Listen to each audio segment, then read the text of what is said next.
ആത്മാവ് സഭയോട് അറിയിക്കുകയാണ്. പല കാര്യങ്ങളും കോമായിട്ട് പൊയ്ക്കൊണ്ടിരിക്കുകയാണ്. ഇങ്ങനെ പലതും ഇങ്ങനെ തുടർന്നുകൊണ്ടിരിക്കുകയാണ്. പലതും പ്രതിസന്ധികളും ഇങ്ങനെ കണ്ടിന്യൂ ചെയ്യുകയാണ്. പക്ഷെ ഇന്ന് കർത്താവിന്റെ കൈ അതിന്റെ മേളിൽ വന്നാൽ അതിനകത്ത് ഫുൾ സ്റ്റോപ്പ് വീഴാൻ പോവുകയാണ്. പിന്നെ ഈ സാധനം കണ്ടിന്യൂ ചെയ്യില്ല. ആ രോഗം കണ്ടിന്യൂ ചെയ്യില്ല. ആ കടം കണ്ടിന്യൂ ചെയ്യില്ല. പല വിഷയങ്ങളും ആവർത്തിച്ച് വെളിപ്പെടുന്ന മേഖലകളിൽ നിന്ന് ദൈവമേ നിന്റെ കരം ആ വിഷയത്തിന്റെ മേളിൽ ഒന്ന് തൊടണമേ. മഞ്ചത്തിൽ തൊട്ട കരം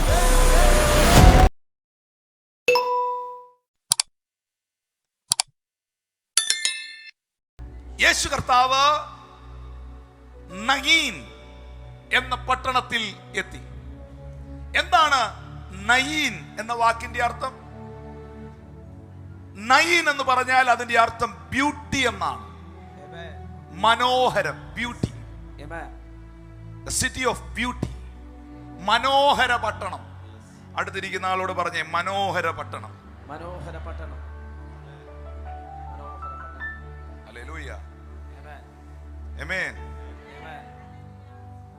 സ്തോത്രം. അപ്പോൾ ഈ മനോഹര പട്ടണത്തിൽ നയീനിൽ യേശു കർത്താവ് എൻട്രി ചെയ്യാണ്. ആ സമയത്ത് 12-ാം വാക്യം പറയുന്നു, പട്ടണത്തിന്റെ വാതിലിനോടടുത്തപ്പോൾ, ഗേറ്റിനോടടുത്തപ്പോൾ മരിച്ചുപോയ ഒരുത്തനെ പുറത്തോട്ട് കൊണ്ടുവരികയാണ്. കാരണം മരിച്ചവനെ അടക്കുന്നത് യഹൂദന്മാരുടെ നിയമം അനുസരിച്ച് പട്ടണത്തിന് പുറത്താണ്. അപ്പോൾ അവനെ പട്ടണത്തിന്റെ പുറത്തോട്ട് കൊണ്ടുവരികയാണ്. ആ മരിച്ച മകൻ അമ്മയ്ക്ക്, അവന്റെ അമ്മയ്ക്ക് ഏകജാതനായ മകൻ, ആ സ്ത്രീയോ അവളോ വിധവയായിരുന്നു. അപ്പം ആ സ്ത്രീ വിധവയായിരുന്നു, ഭർത്താവില്ലാത്തവളായിരുന്നു. എന്നാൽ അവൾക്ക് ഒരൊറ്റ മകനുണ്ടായിരുന്നു. ആ മകനും ഇപ്പോൾ മരണപ്പെട്ടിരിക്കുകയാണ്. നാട്ടുകാർ എന്തൊക്കെ കാര്യങ്ങളായിരിക്കും പറയുന്നതെന്ന് നമുക്കറിയാം. ശാപമാണെന്ന് പറയുന്നവർ കാണും, അവളുടെ കുറവാന്ന് പറയുന്നവർ കാണും. യോ എന്താ ദൈവമേ ഈ വീട്ടിൽ ഇങ്ങനെയൊക്കെ നടക്കുന്നേ എന്ന് പറയുന്നവർ കാണും. പല തരത്തിലുള്ള കമന്റുകൾ ചുറ്റുമുണ്ടാകും. പക്ഷേ ഞാൻ കണ്ടത് വിധവയായിരുന്നവൾക്ക് ഒറ്റ മകനുണ്ടായിരുന്നു. ആ കുഞ്ഞൂടെ മരിച്ചപ്പോൾ അവൾ അനാഥയായി, അവൾ ആരോരും ഇല്ലാത്തവളായി, ഒരു പ്രതീക്ഷകൾക്കും വകയില്ലാത്തവളായി, മുൻപോട്ടൊന്നും കാണാനില്ലാത്തവളായി. എല്ലാ പ്രതീക്ഷകളും അസ്തമിച്ച് തന്റെ ഒരേ ഒരു കുഞ്ഞിന്റെ ശവമഞ്ചവുമായി ഒരു കൂട്ടം ആളുകൾ വിലാപയാത്രയായി പോകുമ്പോൾ ആ വിലാപയാത്രയിൽ കരഞ്ഞുകൊണ്ട് ഈ സഹോദരി പട്ടണത്തിന് പുറത്തേക്ക് വരികയാണ്. ഏതാനും ചില നിമിഷങ്ങൾക്കുള്ളിൽ ഈ കുഞ്ഞിനെ മറവ് ചെയ്യും, ഈ കുഞ്ഞിനെ അടക്കം ചെയ്യും. നിങ്ങൾ ദൈവത്തിൽ നിന്ന് സ്വീകരിക്കാൻ തയ്യാറാണോ? നിങ്ങൾ പ്രാപിക്കാൻ തയ്യാറാണോ? നമ്മൾ സേവിക്കുന്ന ദൈവം ആരെന്ന് യഥാർത്ഥമായ ആത്മാവിലും ശരീരത്തിലും അറിയാൻ തയ്യാറാണോ? അതൊന്ന് വെളിപ്പെടുത്തി ആരാധിക്കാവോ? ഇത് പറഞ്ഞിട്ട് എനിക്ക് ബാക്കി പറയാൻ തോന്നുന്നില്ല.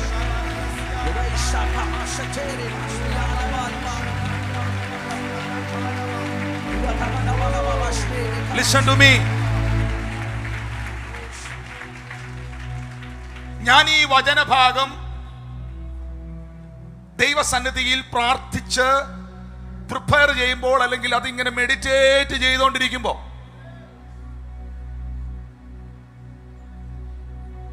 എൻ്റെ ആത്മാവിലും എൻ്റെ ചിന്തയിലും ഒരേ സാധനം വരികയാണ്, ഒരു കാഴ്ച വരികയാണ്.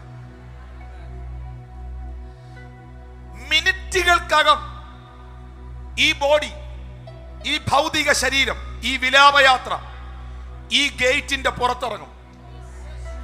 ഗേറ്റിന്റെ പുറത്തിറങ്ങിയാൽ തൊട്ടപ്പുറത്ത് സെമിത്തേരിയാണ്, കുട്ടിയുടെ അടക്കം നടക്കും. അതോടുകൂടെ എല്ലാം കഴിയാണ്. ഒരു വഴിയായി മരണം വരികയാണ്, മറുവഴിയായി ജീവൻ വരികയാണ്.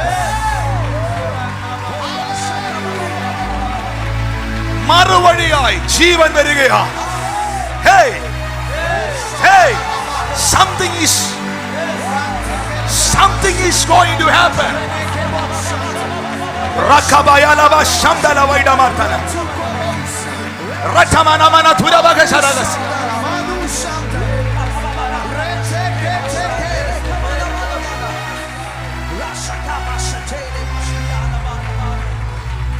മരണവും ജീവനുമായി കൂട്ടിമുട്ടാൻ പോവുകയാണ്. മരണവും ജീവനുമായി കൂട്ടിമുട്ടാൻ പോവുകയാണ്. മരണവും പുനരുത്ഥാനവുമായി കൂട്ടിമുട്ടാൻ പോവുകയാണ്. യേശു പറഞ്ഞു, ഞാൻ തന്നെ പുനരുത്ഥാനവും, ഞാൻ തന്നെ പുനരുത്ഥാനവും. യേശു പറഞ്ഞു, ഞാൻ തന്നെ പുനരുത്ഥാനവും ജീവനുമാകുന്നു.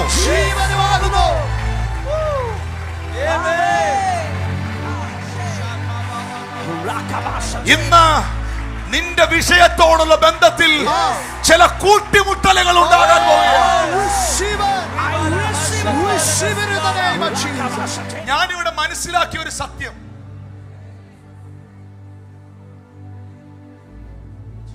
ഇതിനകത്തെ ടൈമിംഗ്.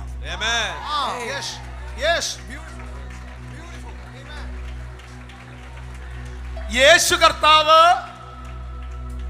ഒരു 2 മിനിറ്റ് വൈകിയെങ്കിൽ ഈ ശരീരം മണ്ണോട് മണ്ണ് ചേരും.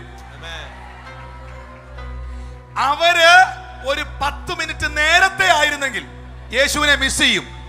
പകൽ ഞാൻ ഉറപ്പിച്ചു പറയാം, ദൈവത്തിന് ചിലതൊക്കെ ഉയർപ്പിക്കാൻ പദ്ധതി ഉണ്ടെങ്കിൽ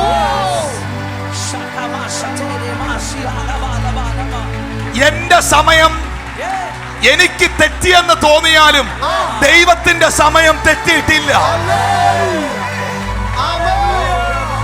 എന്റെ സമയം എനിക്ക് പോയെന്ന് തോന്നിയാലും ദൈവത്തിന്റെ ടൈം തെറ്റിയിട്ടില്ല.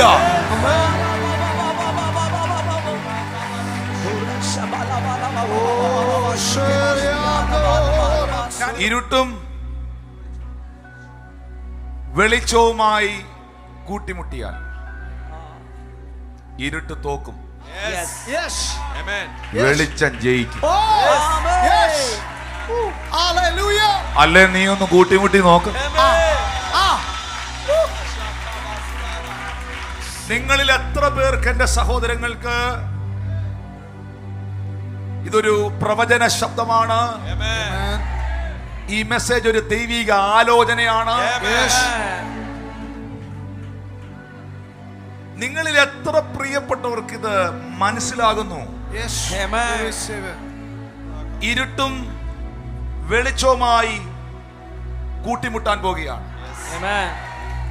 യേശു കർത്താവിന്റെ യാത്ര ഒരാഘോഷയാത്രയാണ്.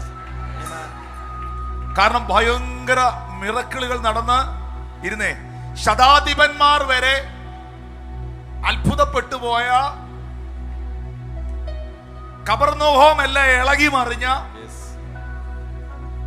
ഒരു വലിയ ശുശ്രൂഷ കഴിഞ്ഞാണ് യേശുവും ടീമും വരുന്നത്. അതൊരാഘോഷയാത്രയാണ്. അവര് ഭയങ്കര കാര്യമൊക്കെ പറഞ്ഞ് സന്തോഷിച്ച് ദൈവത്തെ മഹത്വപ്പെടുത്തി വരുന്ന വരവാണ്. ഈ ഓപ്പോസിറ്റ് സൈഡിലൂടെ വരുന്നത് വിലാപയാത്രയാണ്.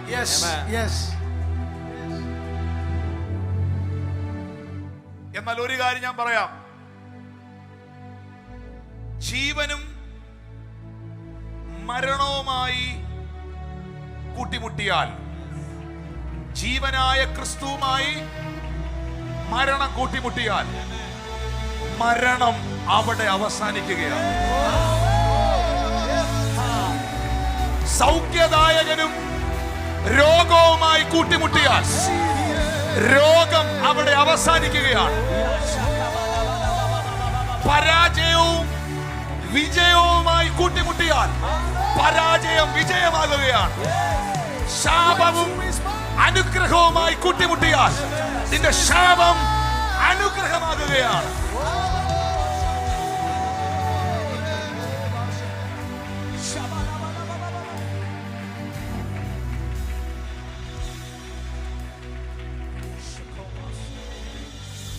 ഈ സഹോദരി യേശുവിനോട് പറഞ്ഞില്ല. നിങ്ങളുടെയും എന്റെയും ഭാഷയിൽ പറഞ്ഞാൽ ഒരു വാക്ക് പോലും അവൾ യേശുവിനോട് പ്രാർത്ഥിച്ചില്ല. കർത്താവേ, എന്റെ കുഞ്ഞ് മരിച്ചു, അവനെ ഒന്ന് ഉയർപ്പിക്കണേ എന്നവൾ ആവശ്യപ്പെട്ടില്ല, ചോദിച്ചില്ല, അപേക്ഷിച്ചില്ല, മുട്ടുകുത്തിയില്ല, ഒന്നും ചെയ്തില്ല. അവൾ ആകെ ചെയ്തത് കരഞ്ഞു.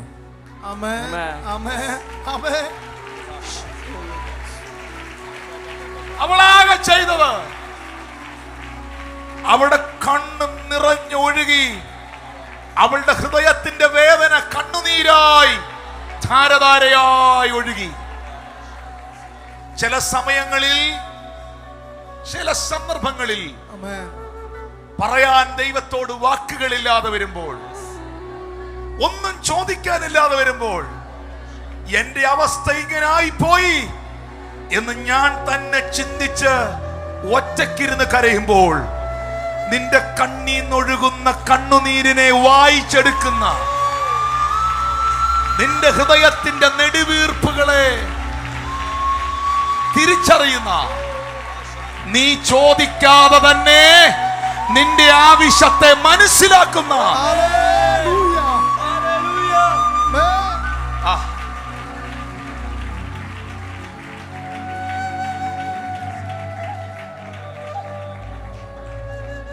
സ്ത്രീയെ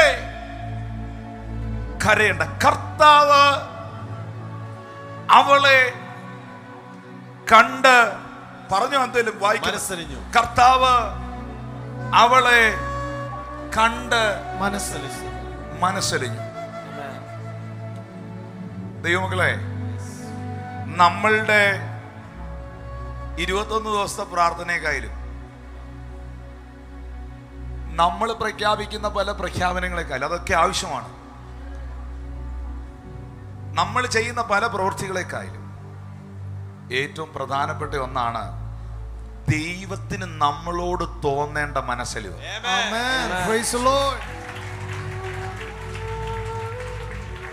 ഒരു കുഷ്ഠരോഗി അവന്റെ മുമ്പിൽ മുട്ടുകുത്തി, കർത്താവേ, നിനക്ക് മനസ്സുണ്ടെങ്കിൽ എന്നെ ശുദ്ധമാക്കൂ.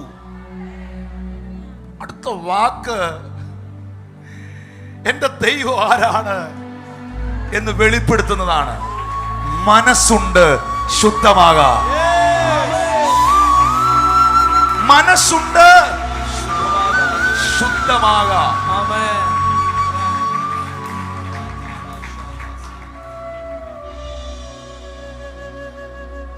രണ്ടോ മൂന്നോ പേരുടെ നാമത്തിൽ എവിടെ കൂടിയാലും അതിന്റെ മധ്യയിൽ ഞാൻ ഉണ്ടെന്ന് പറഞ്ഞ കർത്താവ് ഇതിന്റെ നടുവിലുണ്ട്. ഇന്ന് ചില കൂട്ടിമുട്ടലുകൾ നടക്കുക ഇതിനകത്ത്.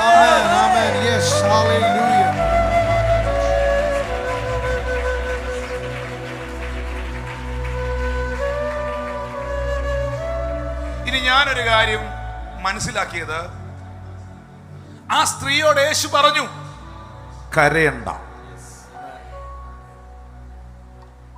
നാട്ടുകാർ ചിന്തിക്കും, ഇങ്ങേരെന്താ ഈ പറയുന്നേ?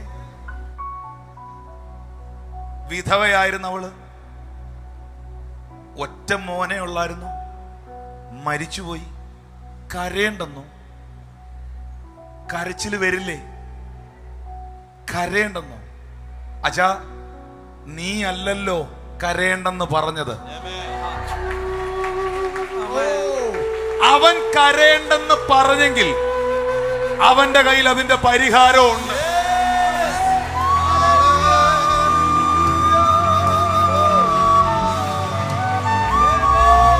യേശു നിന്നോട് കരയേണ്ടെന്ന് പറഞ്ഞെങ്കിൽ നീ എഴുതി വെച്ചോ, ആ വിഷയത്തിന്റെ സൊല്യൂഷനുമായിട്ടാണ് അവൻ വന്നിരിക്കുന്നത്.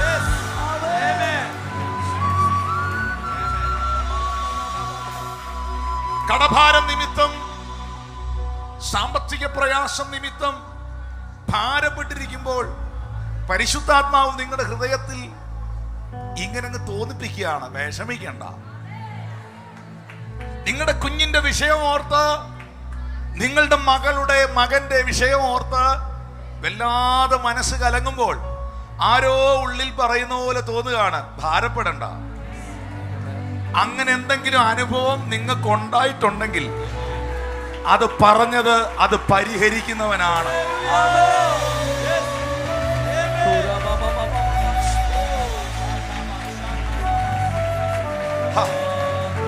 അങ്ങനെ അനുഭവം ഉള്ളവർക്ക് ആരാധിക്കാം. അവരോട് കർത്താവ് പറയുന്നു, എന്റെ യേശു നിന്നോട് കരയേണ്ടെന്ന് പറഞ്ഞെങ്കിൽ ആ പറഞ്ഞവന്റെ കയ്യിൽ അതിനി മരിച്ചു മൺമറഞ്ഞ് ശവപ്പെട്ടിയിൽ വെച്ച് അടക്കാൻ വെച്ചിരിക്കുന്ന ശരീരമാണെങ്കിലും അതിനകത്തുത്തരവുണ്ട് എന്നാണ്. ഇതേ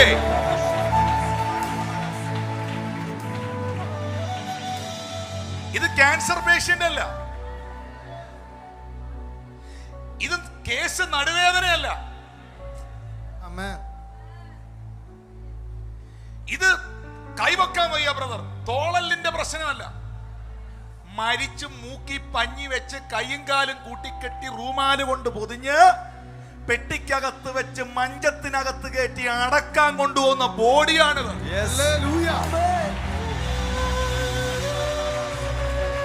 അതിന്റെ ഫ്രണ്ടിൽ കയറി നിന്ന്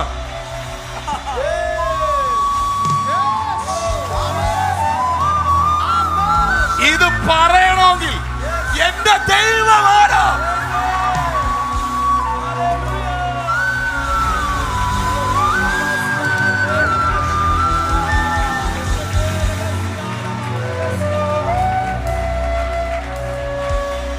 വീണ്ടും പറയുന്നു, ഈ മെസ്സേജിന്റെ ഇടയിൽ പരിശുദ്ധാത്മാവ് അടുത്ത ദിവസങ്ങളിൽ നിങ്ങളുടെ ജീവിതത്തിൽ, നിങ്ങളുടെ വ്യക്തിപരമായ അനുഭവത്തിൽ നിങ്ങളെ സർപ്രൈസ് ചെയ്യുന്ന ചില പ്രവൃത്തികൾ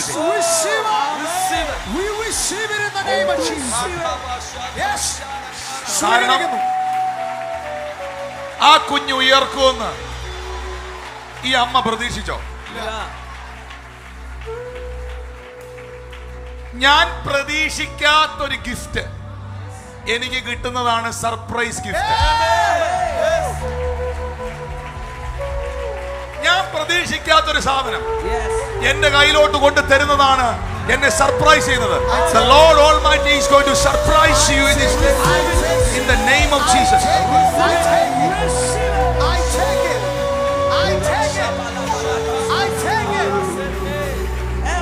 ഞാൻ ഇതിനകത്ത് മനസ്സിലാക്കിയൊരു കാര്യം,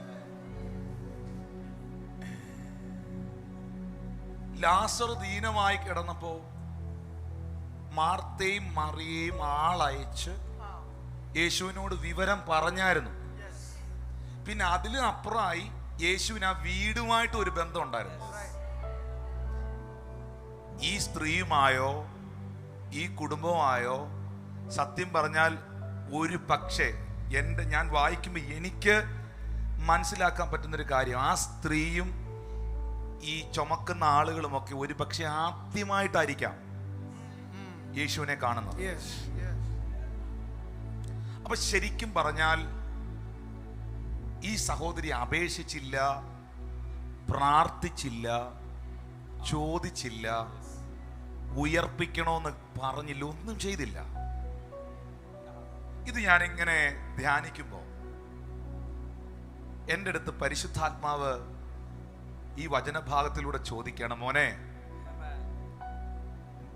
നിനക്കൊരു കാര്യം അറിയോ? ഞാൻ കരഞ്ഞ് നിലവിളിക്കുമ്പോ, അപേക്ഷിക്കുമ്പോ, യാചിക്കുമ്പോ മാത്രം അതിനുവേണ്ടി ഇറങ്ങി വരുന്ന ഒരു ദൈവമല്ല. അങ്ങനെ ഞാൻ പ്രവർത്തിക്കും, അങ്ങനെയാണ് പ്രവർത്തിക്കുന്നത്. പക്ഷെ അങ്ങനെ മാത്രമേ ഞാൻ പ്രവർത്തിക്കൂ എന്ന് നീ ചിന്തിക്കരുത്. അപ്പൊ ഞാന് ദൈവത്തോടൊരു വചനം ചോദിച്ചു. എനിക്കൊരു കാര്യം കൺഫേം ചെയ്യണമെങ്കിൽ എനിക്കൊരു വചനം കിട്ടണം. ഒരു കാര്യത്തിൽ എനിക്കൊരു വചനം കിട്ടിയാൽ ഞാൻ ഹാപ്പിയാവും. യെശയ്യാ പ്രവാചകന്റെ പുസ്തകം 65 അധ്യായം 24 വാക്യത്തിന്റെ ആദ്യ വാക്കാണ്, അവർ വിളിക്കുന്നതിന് മുമ്പേ ഞാൻ ഉത്തരവാരുള്ളൂ.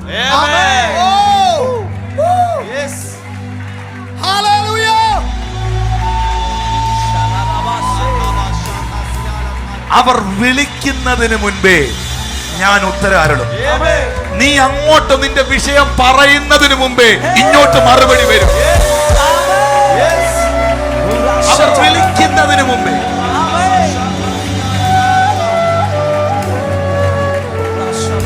ഞാനൊരു പ്രവചന വാക്ക്, ഒരു ഡിക്ലറേഷൻ വിശ്വസിക്കുന്നവരുടെ മേൽ ഇടാൻ പോവാ.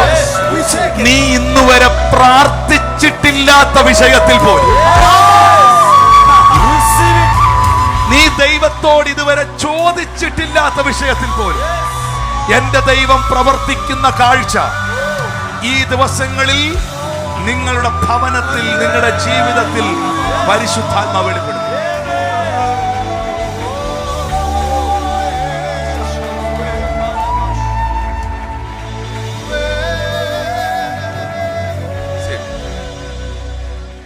ഇതുവരെ ഞാൻ മനസ്സിലാക്കിയത്, ഞാൻ കിടന്ന് തല അലച്ച് കിടന്ന് പ്രാർത്ഥിച്ചാലേ ചിലതിലൊക്കെ ദൈവം പ്രവർത്തിക്കുള്ളൂ.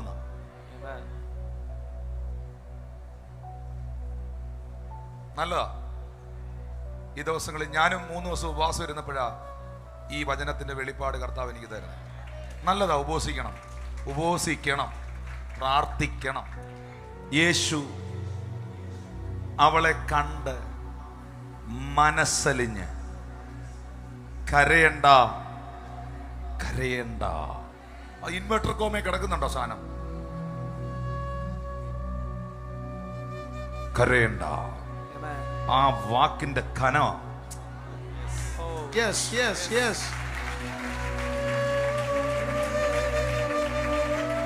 കരയണ്ട.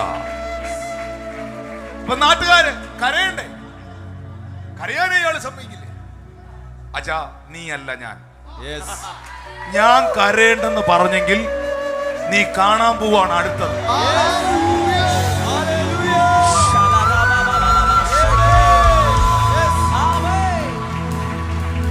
യേശുവിനതാണ് പറയാനുള്ളത്.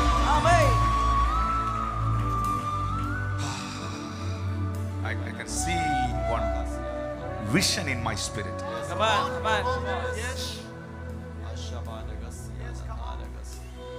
വേദപുസ്തകം പറയുന്നു, അവൻ ചെന്നു മഞ്ചം തൊട്ടു. ചുമക്കുന്നവർ നിന്നു. പിന്നെ കോമയല്ല, കുത്താണ്. ഇനി ഈ സാധനം ഒരടി അങ്ങോട്ട് ചലിക്കില്ല.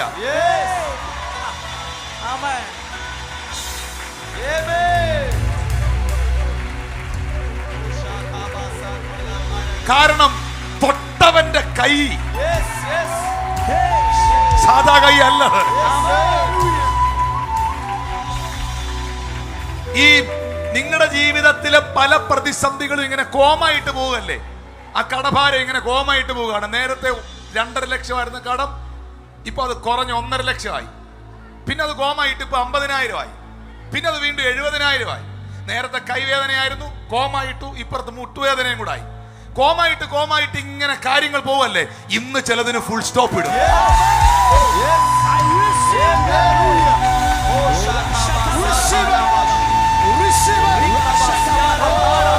വിശ്വസിക്കാമോ? യേശു തൊട്ടാൽ നിന്റെ തലമുറയുടെ വിഷയത്തിൽ, നിന്റെ കുടുംബത്തിൽ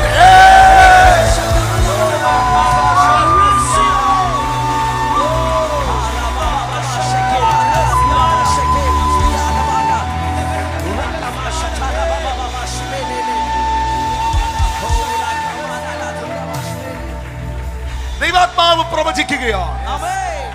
ആത്മാവ് സഭയോട് അറിയിക്കുകയാണ്. പല കാര്യങ്ങളും കോമായിട്ട് പൊയ്ക്കൊണ്ടിരിക്കുകയാണ്. ഇങ്ങനെ പലതും ഇങ്ങനെ തുടർന്നുകൊണ്ടിരിക്കുകയാണ്. പലതും പ്രതിസന്ധികളും ഇങ്ങനെ കണ്ടിന്യൂ ചെയ്യുകയാണ്.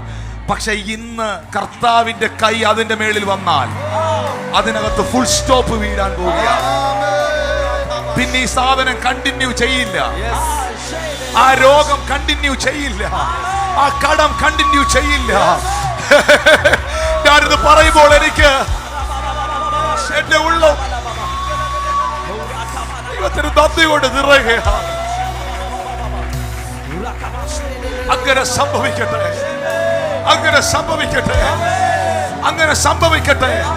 പല വിഷയങ്ങളും ആവർത്തിച്ച് വെളിപ്പെടുന്ന മേഖലകളിൽ നിന്ന് എന്റെ ദൈവമേ, നിന്റെ കരം ആ വിഷയത്തിന്റെ മേളിൽ ഒന്ന് തൊടണമേ. മഞ്ചത്തിൽ തൊട്ട കരം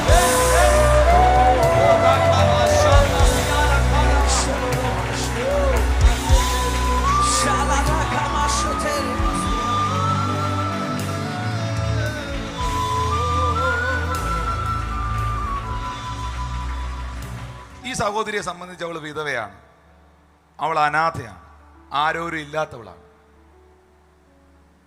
സ്തോത്രം.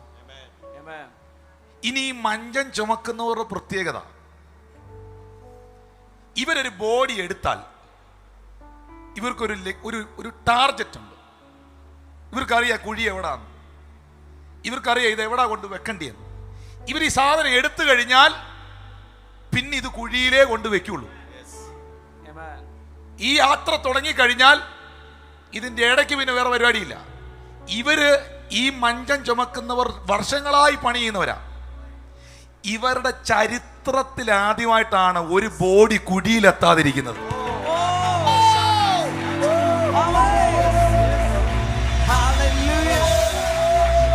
ഇവരുടെ ചരിത്രത്തിൽ ആദ്യമായിട്ടാണ് ഇവര് ചുമലിൽ ചുമന്നു കയറ്റിയ ബോഡി ശവക്കുഴിയിൽ എത്താതിരിക്കുന്നത്. ഇവരുടെ ടാർഗറ്റ് കൊച്ചിന്റെ അടക്ക, അമ്മ കരയ, ആകെ വേദനയാ. ഈ ചിലതൊക്കെ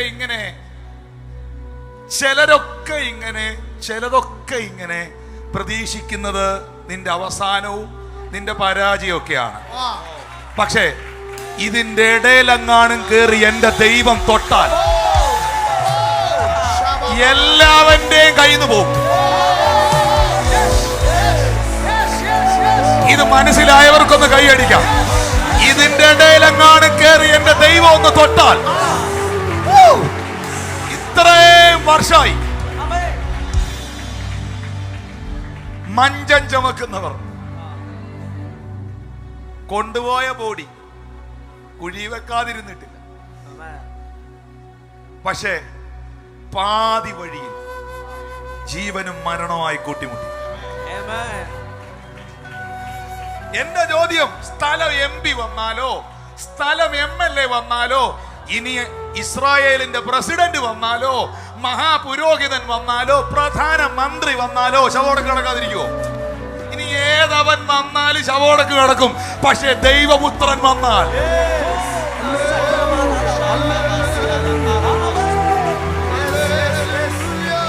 നീ അവനെ ആരാധിക്കുന്നതെന്ന് തുറന്ന് പറ. ആ കരം എന്റെ ഭവനത്തിന്റെ മേളിൽ, ആ കരം എന്റെ തലമുറയുടെ മേളിൽ, ആ കരം എന്റെ രോഗത്തിന്റെ മേളിൽ, ആ കരം എന്റെ വിഷയത്തിന്റെ മേളിൽ, ആ കരം എന്റെ ഭർത്താവിന്റെ മേളിൽ, ആ കരം എന്റെ ഭാര്യയുടെ മേളിൽ, ആ കരം എന്റെ സാമ്പത്തിക മേഖലയിൽ, ആ കരം എന്റെ ശുശ്രൂഷയിൽ വെളിപ്പെടട്ടെ.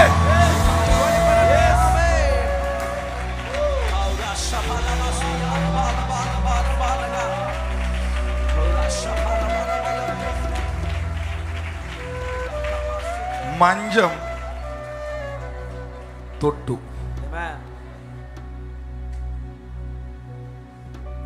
നിങ്ങൾക്ക് അത് ഇമാജിൻ ചെയ്യാൻ പറ്റുന്നോ? 4 പേര് ഇത് പിടിച്ചിട്ടുണ്ടെന്ന് കരുതുക. യേശു വന്ന ആ മഞ്ചത്തിലോട്ട് തൊട്ടു. സാധാരണ നിലയിൽ പറയേണ്ടതാ. സാറേ എന്നാ കൈയെടുക്ക്. സാധാരണ നിലയിൽ അറിയാൻ മേലാത്തവൻ പറയേണ്ടതാ, എന്താ സാറേ കൈയെടുക്ക്, നിങ്ങൾ പോട്ടെ. കർത്താവ് പറഞ്ഞോ ചുമക്കുന്നവനോട് നീ നീക്കാൻ? പറഞ്ഞോ? ജീവൻ തൊട്ടാൽ മരണം നിൽക്കും, സൗഖ്യദായകൻ തൊട്ടാൽ രോഗം പോകും. അഭിവൃദ്ധിയുടെ ദൈവം നിന്റെ ഭവനത്തിൽ ഇറങ്ങി വന്നാൽ നീ ദാരിദ്ര്യം ഓർക്കത്തില്ല, ദാരിദ്ര്യത്തെ കുറിച്ച് നീ ഓർക്കത്തില്ല.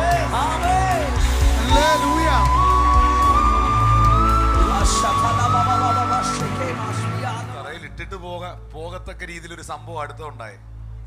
അടുത്ത സെക്കൻഡിൽ 14-ാം വാക്യം പറയുന്നു, ബാല്യക്കാരാ എഴുന്നേൽക്ക എന്ന് ഞാൻ നിന്നോട് പറയുന്നു.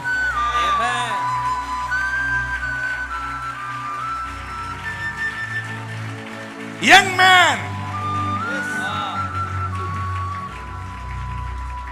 You are the young man. ആ വാക്കിനകത്ത് ഒത്തിരി ആശയങ്ങളുണ്ട്. ബാല്യക്കാരെന്ന് പറഞ്ഞ ഏതോ ജോലിക്കാരെന്നല്ലേ. യങ് മാൻ, യൗവനക്കാരാ, ചെറുപ്പക്കാരാ.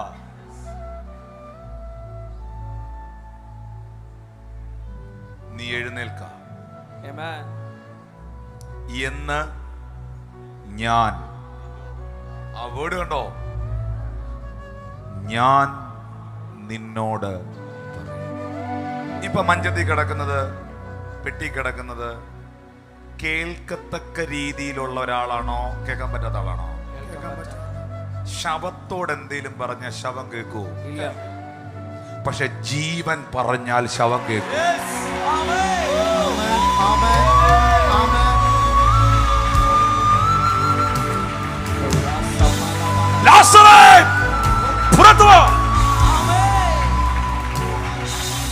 ബാല്യക്കാരാ എഴുന്നേൽക്കാം എന്ന് പറയുന്നല്ല,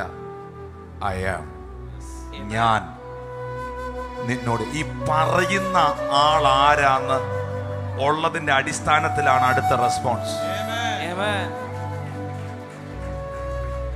എന്തായിരിക്കും അവിടുത്തെ ആ സീൻ? എന്തായിരിക്കും? ഉടനെ അടക്കാൻ കൊണ്ടുപോയ ശവം എഴുന്നേറ്റിരുന്ന് അപ്പോഴും ഇവന്മാര് മഞ്ചം പിടിച്ചിട്ടുണ്ട്. മഞ്ചം ചുമക്കുന്നു നോക്കിയപ്പോ അവൻ ചുമന്ന ബോഡി എഴുന്നേറ്റിരുന്ന് പാട്ടുപാടുക.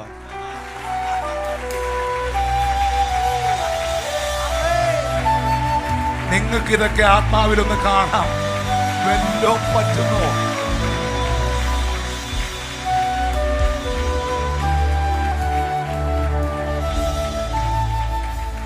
ഞാൻ ഇവിടെ വന്നു കയറിയപ്പോ പറഞ്ഞൊരു വാക്കുണ്ട്. ഈ ഉണർവിനകത്തും ഈ അത്ഭുതത്തിനകത്തും ഈ ആരാധനയ്ക്കകത്തും ഈ ആത്മസാന്നിധ്യത്തിനകത്തും കർത്താവേ നിൽക്കാൻ പറ്റിയത് തന്നെ ഒരു ഭാഗ്യമാണെന്ന് ഞാൻ പറഞ്ഞില്ലേ? അതാ ഈ സംഭവം. ആ ഒരു മൂമെന്റിൽ നിന്ന ജനം എന്ത് എന്നായിരിക്കും നോർത്തെ ഭാഷ.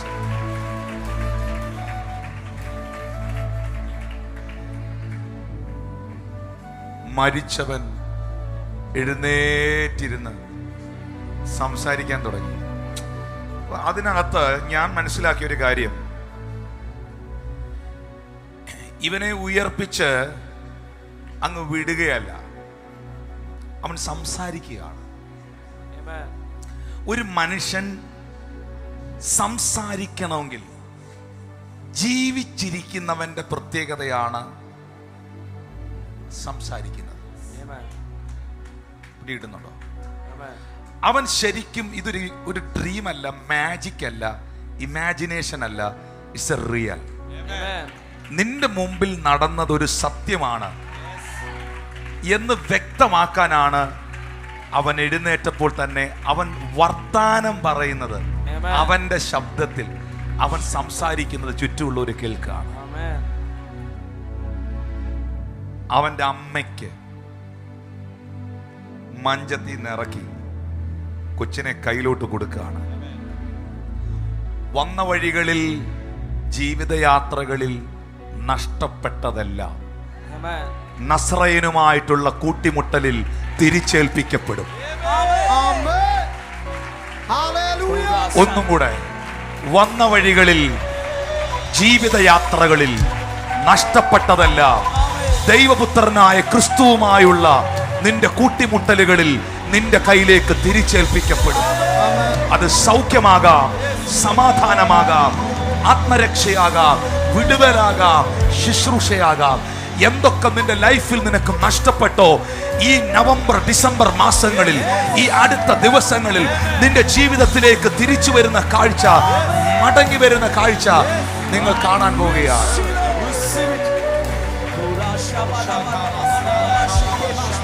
സാക്ഷ്യം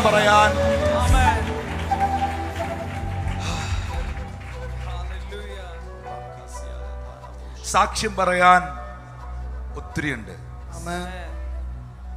ആരെങ്കിലും ഇതിനകത്തുണ്ടോ നഷ്ടപ്പെട്ടു പോയ എൻ്റെ ജീവിതത്തിന്റെ സമാധാനം യേശുവിനെ കണ്ടുമുട്ടിയ ഒറ്റ കാരണം കൊണ്ട് എനിക്ക് തിരിച്ചു കിട്ടിയെന്ന് പറയാൻ? നഷ്ടപ്പെട്ട എൻ്റെ തലമുറകളുടെ ജീവിതത്തിന്റെ നന്മ യേശുവുമായുള്ള കൂട്ടിമുട്ടലിൽ തിരികെ കിട്ടിയെന്ന് പറയാൻ? ഞാൻ ധരിക്കുന്ന വസ്ത്രം, ഞാൻ കഴിക്കുന്ന ആഹാരം, ഞാൻ പാർക്കുന്ന ഭവനം, ഞാൻ ഉപയോഗിക്കുന്ന വാഹനം, എൻ്റെ പേഴ്സിലിരിക്കുന്ന ഒരു 10 രൂപയല്ല, ഒരു 10 പൈസ പോലും എൻ്റെ ദൈവം എനിക്ക് തന്നതാണ് എന്ന് പറയാൻ പറ്റുന്നവർ ഇതിനകത്തുണ്ടോ?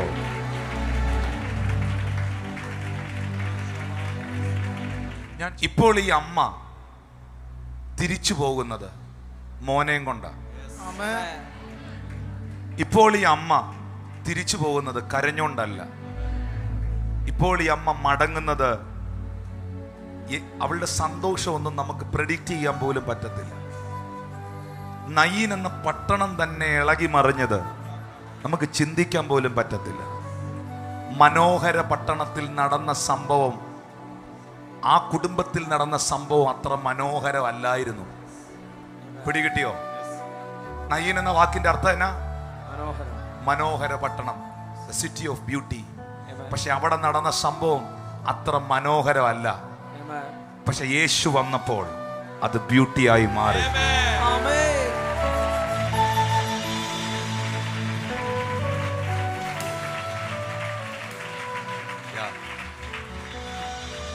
വീട്ടുപേര് ഷാലോം ഹൗസ് എന്നായിരിക്കും, പക്ഷെ വീട്ടിൽ സമാധാനം കാണുകയില്ല. ഷാലോം ഹൗസ് സമാധാനമുള്ളതാകണമെങ്കിൽ ഷലോം ആകുന്ന ദൈവം നിന്റെ വീട്ടിൽ വരണം.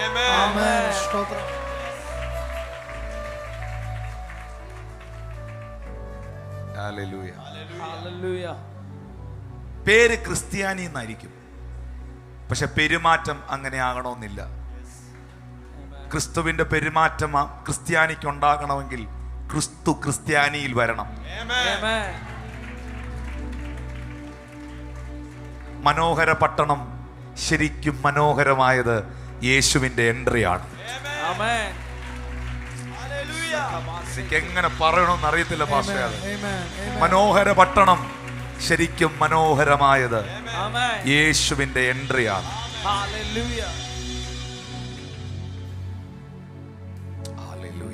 ഇതൊരു അൺഎക്സ്പെക്റ്റഡ് മിറക്കിളാണ്. She's never expected that. 38 വർഷം ബെഥേസ്ദ കുളക്കരയിൽ കിടന്ന രോഗി ഒരിക്കലും അസൗഖ്യം പ്രതീക്ഷിച്ചതല്ല. കാനാവിലെ കല്യാണ വീട്ടിൽ കിണറ്റിൽ കിടന്ന പച്ചവെള്ളം വീഞ്ഞാകുമെന്ന് വീട്ടുകാർ പ്രതീക്ഷിച്ചതല്ല. കാരാഗ്രഹത്തിനകത്ത് പോയ പത്രോസ്, പിറ്റേ ദിവസം മരണപ്പെടേണ്ട പത്രോസ്, തലേ ദിവസം യാക്കോബ് മരണപ്പെട്ടതുപോലെ പിറ്റേ ദിവസം മരണപ്പെടേണ്ട പത്രോസ്, പ്രാർത്ഥിച്ചവന്റെ വീട്ടിനകത്ത് വന്ന് കതകെ മുട്ടുവന്ന് പ്രാർത്ഥിച്ചവൻ പോലും പ്രതീക്ഷിച്ചതല്ല.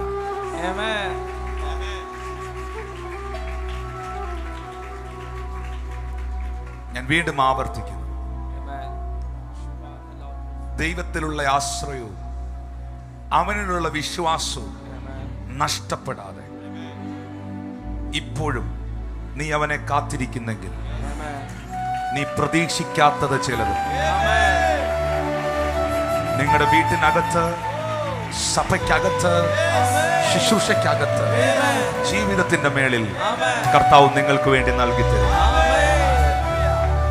യേശുവിനെ കണ്ടുമുട്ടിയില്ലായിരുന്നെങ്കിൽ, യേശു നയീനിൽ വന്നില്ലായിരുന്നെങ്കിൽ എന്തായിരുന്നേനെ ആ സ്ത്രീയുടെ അവസ്ഥ? ഇത്രയും ചിന്തിച്ചവർ അതൊന്ന് ചിന്തിക്കണം. ഒരു മനുഷ്യൻ ജെറുസലേമിൽ നിന്ന് ജെരിക്കോയിലേക്ക് പോയി. അവൻ കള്ളന്മാരുടെ കയ്യിൽ അകപ്പെട്ടു. വഴിയിൽ നഗ്നനായി, അർത്ഥപ്രാണനായി, ജീവശവമായി കിടക്കുമ്പോൾ ആ നല്ല ശമരിയൻ അവനെ വന്ന് എടുത്തില്ലായിരുന്നെങ്കിൽ എന്തായിരുന്നേനെ അവന്റെ അവസ്ഥ? നയീൻ എന്ന പട്ടണത്തിൽ യേശു വന്ന് അവളുടെ കരച്ചിൽ കണ്ട് മനസ്സലിഞ്ഞ് മഞ്ചം തൊട്ടില്ലായിരുന്നെങ്കിൽ എന്തായിരുന്നേനെ ആ സ്ത്രീയുടെ അവസ്ഥ? ഇവിടെ വന്ന് വലിയ ഗമയൊക്കെ കാണിച്ച് ഞാൻ എന്തോ വലിയ സംഭവമാണെന്നും പറഞ്ഞ് ഇരിക്കുന്നവരോട് ആത്മാ പറയുന്നു, എന്റെ ദൈവം നിന്നെ കണ്ടില്ലായിരുന്നെങ്കിൽ, നിന്റെ കുടുംബത്തെ കണ്ടില്ലായിരുന്നെങ്കിൽ എന്തായിരുന്നേനെ നിന്റെ അവസ്ഥ?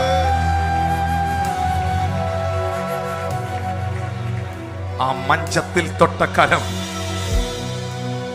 നയീൻ എന്ന പട്ടണത്തിലെ വിധവയുടെ മകന്റെ മഞ്ചത്തിൽ തൊട്ട കരം, കർത്താവേ എന്റെ രോഗമുള്ള ഭാഗത്തൊന്ന് തൊടണമേ, എന്റെ പ്രതിസന്ധിയിൽ ആ കൈ ഒന്ന് ഇറങ്ങി വരണമേ, ആ കരം എന്റെ തലമുറയുടെ മേൽ വെച്ച് അവരെ ഒന്ന് അനുഗ്രഹിക്കണം, ആ കരം എന്റെ ബിസിനസിന്റെ മേലൊന്ന് വരണമേ, ആ കരം എന്റെ ആത്മീക ജീവിതത്തിന്റെ മേൽ, എന്റെ ഭൗതിക വിഷയങ്ങളുടെ മേലൊന്ന് വരണമേ. ആത്മാർത്ഥമായി അത് ആഗ്രഹിക്കുന്നവർ വായികൾ തുറന്ന് പ്രാർത്ഥിക്കാൻ തുടങ്ങിയ ശതാധിപൻ,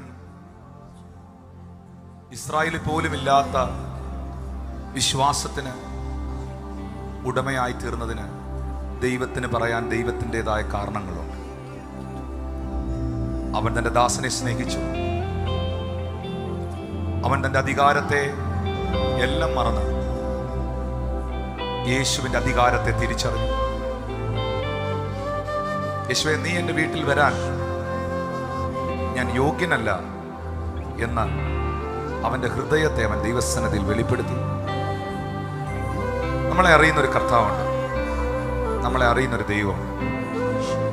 ആ കർത്താവാണ് നമ്മളോട് പറയേണ്ടത് നമുക്ക് എത്ര വിശ്വാസം ഉണ്ടെന്നും, നമുക്ക് എത്ര വിശുദ്ധി ഉണ്ടെന്നും, നമ്മൾ എത്ര നല്ലതാണെന്നും തീയതാണെന്നും ഒക്കെ ദൈവമാണ് പറയേണ്ടത്. നീതീകരിക്കുന്നവൻ ദൈവം, ശിക്ഷ വിധിക്കുന്നവൻ ആർ? ദൈവം നീതീകരിച്ചതിനെ ആർക്ക് ശിക്ഷ വിധിക്കാൻ കഴിയും? ദൈവം വിശുദ്ധീകരിച്ചതിനെ മലിനമെന്ന് പറയാൻ ആർക്ക് സാധിക്കും? നയീനിലെ പട്ടണത്തിൽ ആ മഞ്ചത്തിൽ തൊട്ട കരം, ആ വിധവയുടെ കുഞ്ഞിനെ ഉയർപ്പിച്ച കരം, ജീവനായ ക്രിസ്തുവിന്റെ കരം പകലിൽ നിങ്ങളുടെ മേൽ വരാൻ ഞാൻ പ്രാർത്ഥിക്കുകയാണ്. നിങ്ങളെല്ലാം മനസ്സിലാക്കുന്ന, നിങ്ങളെല്ലാരെയും അറിയുന്ന ഒരു കർത്താവ് ജീവിക്കുന്നു, യേശു ജീവിക്കുന്നു. ആ വിധവയായ സ്ത്രീ ഒരു വാക്കുപോലും യേശുവിനോട് പറഞ്ഞില്ല. അവൾ പ്രാർത്ഥിച്ചില്ല, അവൾ അപേക്ഷിച്ചില്ല.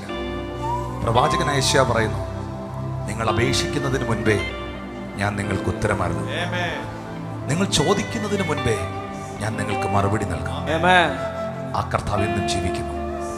നിങ്ങളുടെ ജീവിതത്തിൽ പ്രാർത്ഥിച്ചിട്ട് പോലുമില്ലാത്ത, ഒരുപക്ഷെ നിങ്ങൾ ചിന്തിച്ചിട്ട് പോലുമില്ലാത്ത ഒരത്ഭുതത്തെ, ഒരു ദൈവപ്രവൃത്തിയെ നിങ്ങൾക്ക് വേണ്ടി ചെയ്യാൻ യേശു മതിയായിരുന്നു. ആ പാപിനിയായ സ്ത്രീ യേശുവിന്റെ കാൽക്കൽ വന്നിരുന്ന് കരഞ്ഞു. കണ്ണുനീരുകൊണ്ട് കാല് കഴുകി, തലമുടി കൊണ്ട് അവൾ തുടച്ചു. ഒരു വാക്കുപോലും അവൾ യേശുവിനോട് പറഞ്ഞില്ല. ഞാൻ പാപിയാണെന്നോ എൻ്റെ പാപത്തെ ക്ഷമിക്കണമെന്നോ ഒന്നും പറഞ്ഞില്ല. അവൾ കണ്ണുനീരുകൊണ്ട് കാൽ കഴുകി, തലമുടി കൊണ്ട് തുടച്ചു. ഉടനെ യേശു അവളോട് പറയുകയാണ്, സ്ത്രീയെ, നിന്റെ അനവധിയായ പാപങ്ങൾ മോചിക്കപ്പെട്ടിരിക്കുകയാണ്. അവിടെ കണ്ണിൽ നിന്ന് ഒഴുകിയ ചൂടുള്ള കണ്ണുനീരിൽ നിന്ന് പ്രാർത്ഥനകൾ, അവളുടെ ഹൃദയത്തിന്റെ വേദനകൾ, അവൾ ആരെന്നുള്ള യാഥാർത്ഥ്യം യേശു മനസ്സിലാക്കുകയായിരുന്നു. യേശു അവളെ തിരിച്ചറിയുകയായിരുന്നു.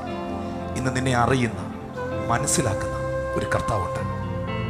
മനുഷ്യൻ മനസ്സിലാക്കാതെ പോകുന്നിടത്ത്, കുടുംബക്കാർ മനസ്സിലാക്കാതെ പോകുന്നിടത്ത്, സഭാവിശ്വാസികൾ മനസ്സിലാക്കാതെ പോകുന്നിടത്ത്, ഒരുപക്ഷെ നിനക്ക് വേണ്ടി പ്രാർത്ഥിക്കുന്ന നിന്റെ പാസ്റ്റർ പോലും, നിന്റെ ഭർത്താവ് പോലും, നിന്റെ ഭാര്യ പോലും, മക്കൾ പോലും മനസ്സിലാക്കാതെ പോകുന്നിടത്ത് നിന്നെ മനസ്സിലാക്കുന്നൊരു ദൈവമുണ്ട്.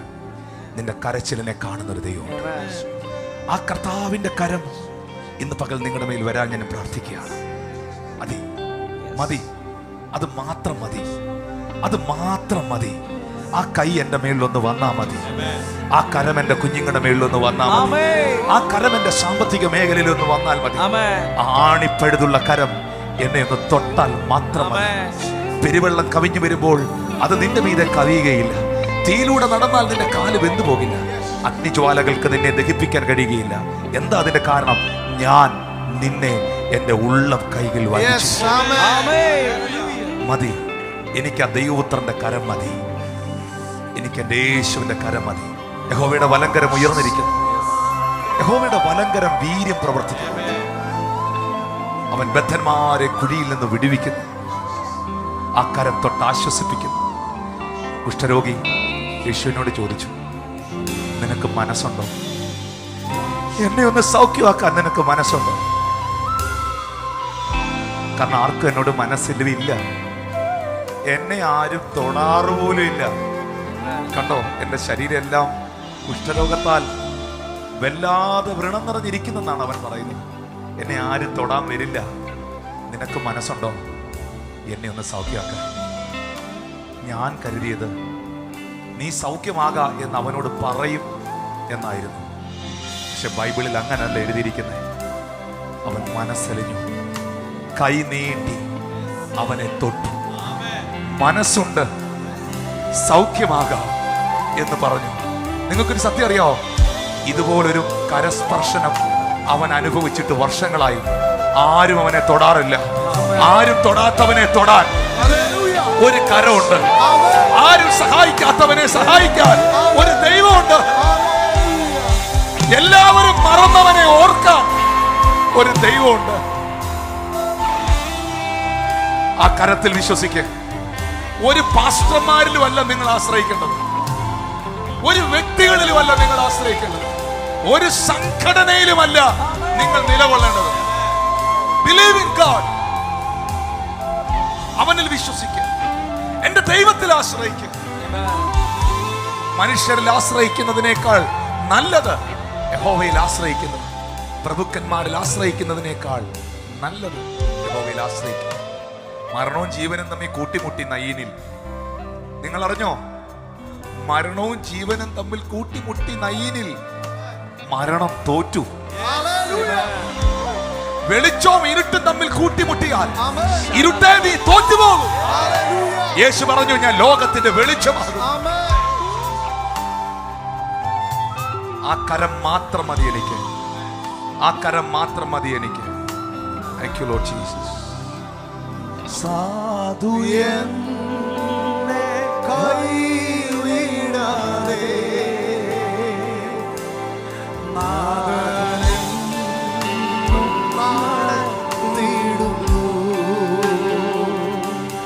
സാധു എന്നെ കൈവിടാതെ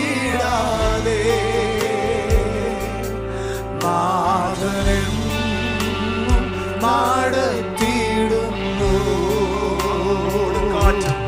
കോടും കാറ്റും തിരമാലയും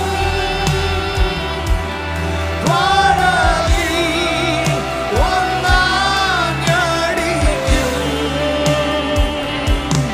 കോടും കാറ്റും തിരമാലയും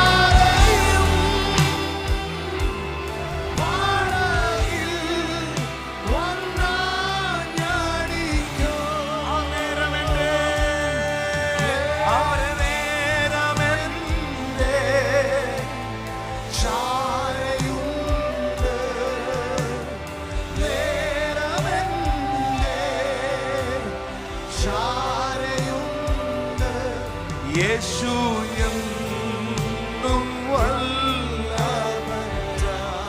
യേശു എന്നും വല്ലഭൻ. ഇത് വെറുതെ പാടിയതല്ല. ആ നേരം എന്റെ ചാരയുണ്ട്. ദേവദാസനെ, ആ വിലാപയാത്ര പട്ടണത്തിന് പുറത്തെത്തിയെങ്കിൽ, യേശു കർത്താവ് ആ സമയത്ത് അവിടെ വരാതിരുന്നെങ്കിൽ, അവര് കുറച്ചും കൂടെ നേരത്തെ ഇറങ്ങിയെങ്കിൽ, യേശു കുറച്ചും കൂടെ വൈകി വന്നെങ്കിൽ, ജീവനും മരണവുമായി കൂട്ടിമുട്ടില്ല. പക്ഷേ ദൈവത്തിന് പദ്ധതിയുള്ള സകല വിഷയത്തിലും ദൈവം സെറ്റ് ചെയ്തിരിക്കുന്ന ഒരു ടൈമുണ്ട്. ആ ടൈമിൽ, ആ കൃത്യസമയത്ത് അവൻ നിങ്ങളെ തക്ക സമയത്ത് ഉയർത്തേ. അവന്റെ ബലമുള്ള കൈക്കീഴിട്ടാണിരിക്കും. ആ സമയം തെറ്റില്ല. നിന്റെ അപ്പത്തെ വെള്ളത്തിന്മേൽ എറിയുക, അത് വൈകിയാലും വരും നിശ്ചയം. സമയം തെറ്റുകയില്ല. നമുക്ക് സമയം പോയെന്ന് തോന്നാം, സമയം കഴിഞ്ഞെന്ന് തോന്നാം, അയ്യോ ഇനി അതെങ്ങനെ നടക്കുമെന്ന് തോന്നാം.